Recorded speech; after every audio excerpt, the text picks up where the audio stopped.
Once upon a time, in a land filled with tall mountains and busy towns, there were two groups of people who both said they wanted the same thing: peace. The first group lived in a giant castle made of cold stone.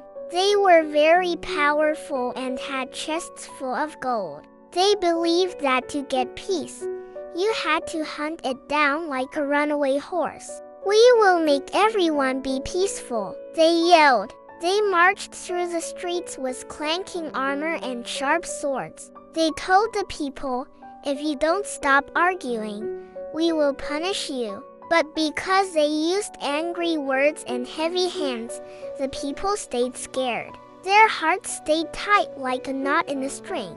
The peace in the castle felt like a cold winter night, quiet, but very, very lonely.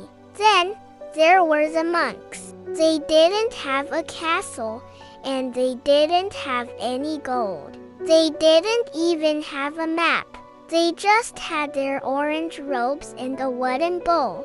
They decided to walk from one side of the world to the other. They didn't bring any how-to-books or megaphones. They didn't ask for a place to sleep or a fancy meal. They just moved like a slow, clear river. When they walked through mud, they didn't complain. When it's rained, they didn't stop. One day, they walked past a man who was very, very powerful and very, very grumpy.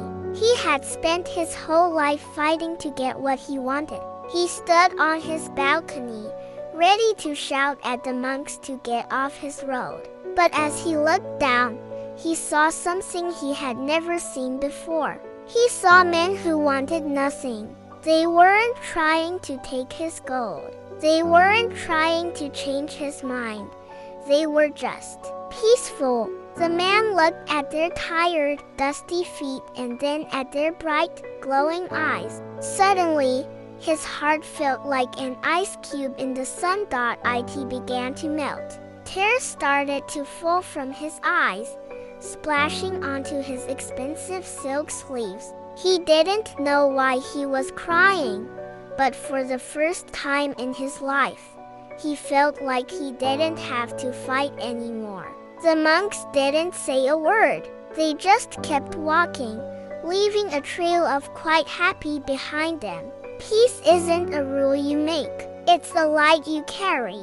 You cannot force a flower to grow by hitting it with a stick, and you cannot force a heart to be peaceful by using violence. Sometimes the most powerful thing you can do is to be so quiet, so kind, and so content with nothing that other people remember how to be happy with everything.